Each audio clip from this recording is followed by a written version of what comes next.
Good afternoon. Assalamu alaikum. Welcome to welcome to Radio Seerah. We're here from Bon Adams Solicitors.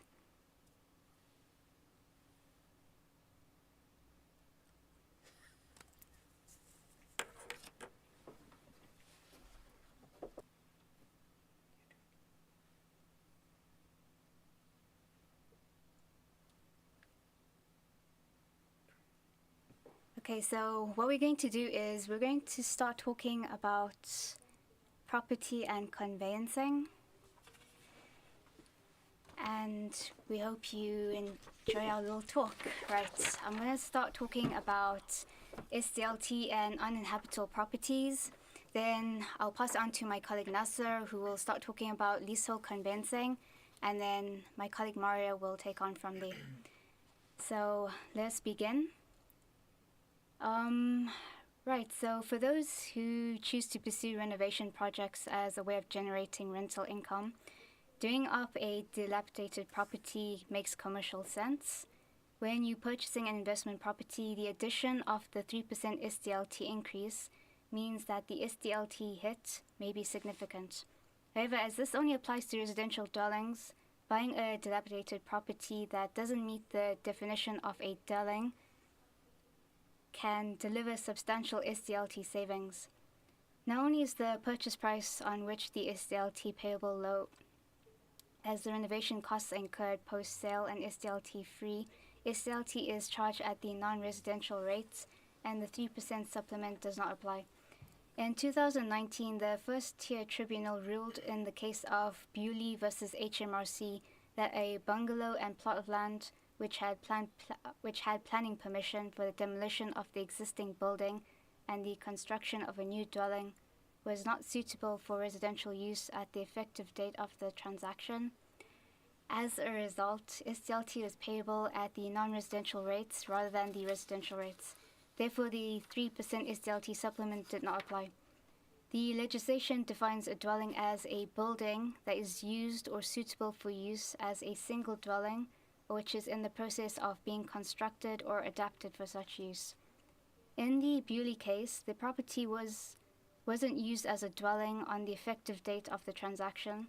The question, therefore, was whether it was suitable for use at that date. The radiators and heating pipes had been removed from the bungalow, and the presence of the asbestos prevented repairs and alterations being carried out without risks being incurred.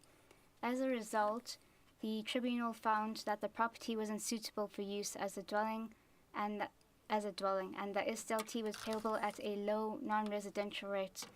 The 3% supplement didn't apply. The test as to whether the property is a dwelling is undertaken as the effective date of the transaction, which would be a completion date. All that matters is whether it's used as or is suitable for use as a dwelling at the date or is in the process of being constructed or adapted at that date. It is irrelevant whether it's been previously used as a dwelling or may be used as one in the future. The test of whether a property is uninhabitable is an uncompromising one. An uninhabitable property lacks basic facilities necessary to live in it, such as functioning bathroom, kitchen, and heating. A property which is in need of modernization and redecoration may still be habitable and count as a dwelling. The fact that a property is a renovation project does not necessarily mean that non-residential rates apply. If you're looking for further advice and assistance, we at Bon Adams LLP can advise and empower you to understand your options and any decisions about your future. Our lawyers are highly trained to support you and provide you with the best outcome you can possibly have. You can contact us at Bon Adams Solicitors, Richmond House, 94 London Road, Leicester, LE20QS. Contact number is 0116-285-8080. You can also email us at lawyers, that's lawyers with an S, at bonadams.com. Right, so now my colleague Nasser is going to talk to us about leasehold conveyancing. Yeah, so leasehold conveyancing is a legal process for buying or selling a leasehold property. Properties are owned as either freehold, where you own the building and the land. It stands on, or a leasehold, where you have a lease from the freeholder to use a property for a set number of years. A long leasehold contract, which is also a lease, allows a leaseholder, so the lessee or tenant, the exclusive possession of the land and the property on it for a fixed term. The freeholder, the landlord, is the owner of the leasehold property, and the freeholder leases the property to the leaseholder. The leaseholder then lives in the property and has a right to use it in accordance with the terms, which is the clauses or lease covenants set out in the lease. And if these rules are broken, there can be a risk of leaseholder losing their property. A long leasehold term is usually 99, 125 or 999 years. However, a lease can be any length, particularly for previously owned properties. The term starts when the freeholder creates the lease and is not reset when the property is sold by one leaseholder to another.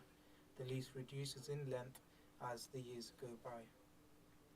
Typically, the mortgage lenders are less likely to provide mortgages to the leaseholders, for example, when remortgaging, or to people who want to buy the property from the leaseholder, where the lease has less than 8 years remaining.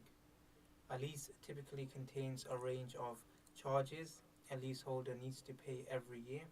The most common charge are ground rent, service charge, and administration charges. A lease usually contains an agreement in which the leaseholder needs to receive permission from the freeholder to do certain things, for example, sublet the property, renovate the property, or make alterations.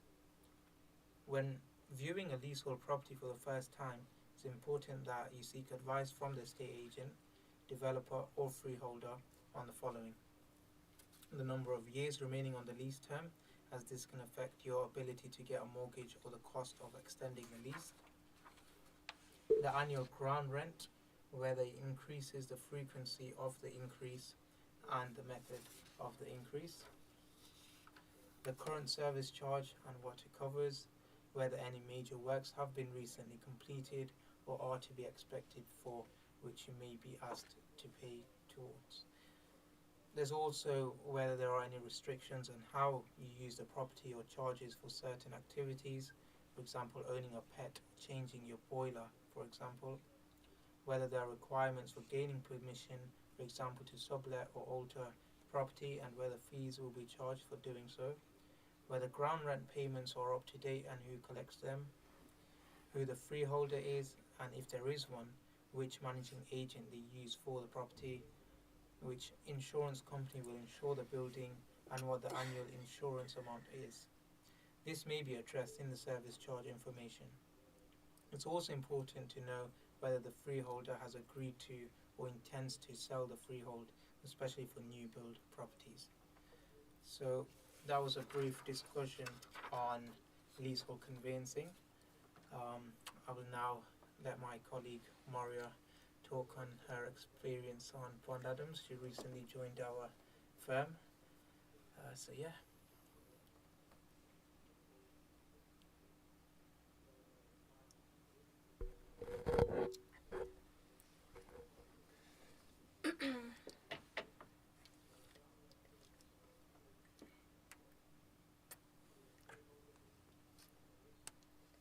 Hi, hi. My name is Maria. I've just joined Bond Adams around I've been here for around 2 weeks.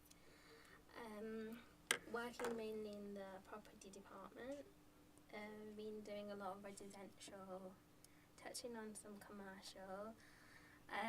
My experience so far has been good. I've been interacting with lenders as well as clients. It's still early days, but overall I think I am gaining the experience I need.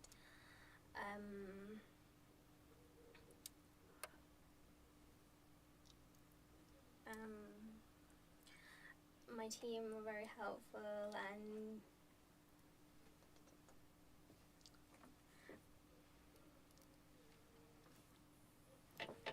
supportive. So whenever I have any questions or doubts, I know I am in safe hands. Hopefully I would like to stay here long term, just to become a qualified solicitor. But yeah, as it is still early days, there's not much I've touched on, but yeah, so far it's been a great experience. I'm going to pass it back to Zakira, who will close our session today. Okay, thank you for that, Nasser and Maria. We hope you enjoyed listening to our little session on property and conveyancing and Maria's experience in Bond Adams Solicitors. Again, our law firm does specialize in a lot of departments: litigation, immigration, property and conveyancing, dispute resolution. So if you have any inquiries or if you wish to contact us, again, you can contact us at 0116-285-8080, or you can email us at lawyers@bondadams.com. And thank you for listening, and enjoy the rest of your evening. Thank you. Bye.